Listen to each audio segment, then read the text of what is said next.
بسم اللہ الرحمن الرحیم۔ کل اسد عمر اور حماد اظہر نے ایک ٹویٹ شیئر کی تھی اور اس میں بتایا تھا کہ پاکستان میں لارج اسکیل مینوفیکچرنگ جو بڑے کارخانے ہوتے ہیں، جو بڑی صنعت ہوتی ہے، ان کی کارکردگی نومبر کے مہینے میں کیسی رہی، اور وہ 14.5% رہی۔ اور یہ بہت ہی جسے کہتے ہیں کہ ایسا نمبر تھا کہ کسی کے وہم و گمان میں بھی نہیں تھا۔ اور 5 مہینے کی جو کارکردگی ہے وہ 7.4% رہی ہے۔ یاد رکھیے گا کہ World Bank, I M F اور ایشین ڈیولپمنٹ بینک یہ سب کہہ رہے ہیں کہ پاکستان میں ترقی کا حجم جو ہے 0.5% سے 1% کے درمیان رہے گا، اور ہماری حکومت پاکستان بھی جو ہے 2.1% ایکسپیکٹ کر رہی تھی، اور اسٹیٹ بینک بھی جو ہے کوئی زیادہ نہیں، 1.5 سے 2.5% کے درمیان ایکسپیکٹ کر رہا تھا۔ آپ کا خادم جو آپ کے سامنے بیٹھا ہے وہ کافی مہینوں سے چیخ رہا تھا، اور کیونکہ وہ عام لوگوں سے کنیکٹڈ ہے، عام کاروباری سے کنیکٹڈ ہے، اس کے علاوہ پالیسی میکر سے بھی کنیکٹڈ ہے، تو مجھے کچھ اور پکچر نظر آ رہی تھی، اور مجھے لگ رہا تھا کہ ہماری جی ڈی پی گروتھ اس سال 4 سے 5% رہے گی۔ حالیہ میں نے جو ہے یہ بھی بات کر دی تھی کہ ہماری جو صنعتی شعبے کی جو کارکردگی ہے وہ ڈبل ڈیجٹ میں آ جائے گی۔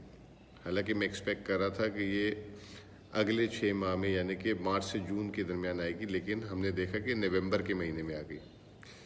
کچھ لوگ جو حقیقت کو ابھی بھی نہیں مانتے، وہ لگے ہوئے تھے کل بھی کہ جی وہ چینی کی جو ہے پروڈکشن جو ہے ذرا جلدی شروع ہو گئی ہے، تو اس وجہ سے جو ہے یہ 14.5 آ گئی۔ تو بات یہ بھائی کہ چینی پیداوار کا حصہ ہے نا، اگر وہ نومبر میں جلدی شروع ہو گئی یا دسمبر میں شروع ہو گئی تو پیداواری نمبر تو بڑھ گیا نا۔ آپ لوگوں کو کیوں نہیں سمجھ آ رہا؟ آپ لوگ کیوں جو ہے مسلسل منفی سوچ، منفی چیزوں کو آگے پھیلا رہے ہیں؟ بہرحال یہ تو تھا ماضی۔ آگے کیا لگ رہا ہے، آگے کے چیلنجز کیا ہیں؟ حکومت کو اصل میں یہ ویڈیو جو کرنے کا مقصد ہے کہ حکومت کو تھوڑا سا جگانا ہے۔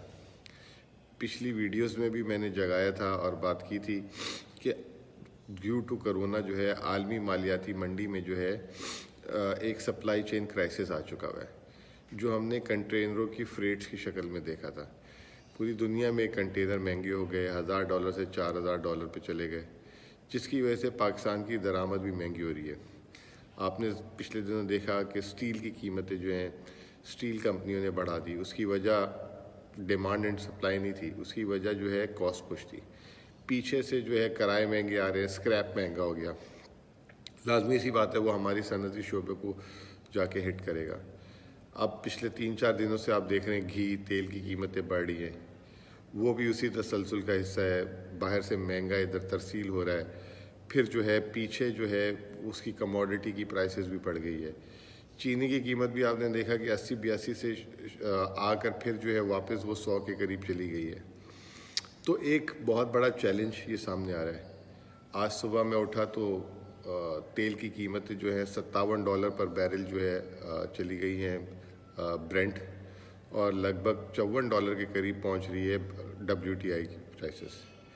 یعنی کہ جو تیل جو ہے وہ 15% مہنگا ہو گیا ہے۔ تو یعنی کہ اس 15 تاریخ کو، 15 جنوری کو آپ پھر جو ہے پیٹرول کی، ڈیزل کی قیمتوں میں مہنگائی کی خبر سنیں گے۔ ساتھ ساتھ جو بجلی کی قیمتیں، بجلی کے معاہدے تو ہو گئے، لیکن بجلی کی قیمتیں ابھی بھی جو ہے ان کو بڑھانی پڑیں گی۔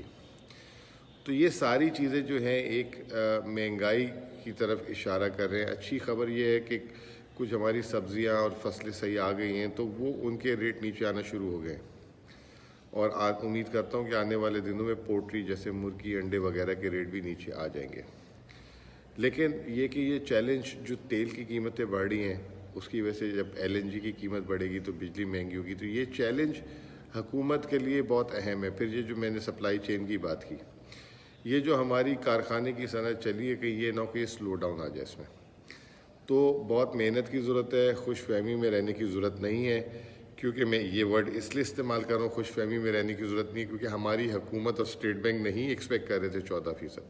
ان کی اگر آپ پروجیکشن دیکھیں تو 1.5% اور 2.1% تھی، اور عالمی مالیاتی ادارے بھی نہیں کر رہے تھے۔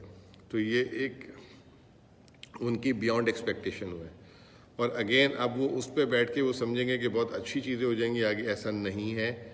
ان کو محنت اور کام کرنا پڑے گا اور وقت پہ فیصلے کرنے پڑیں گے. بہت بہت شکریہ.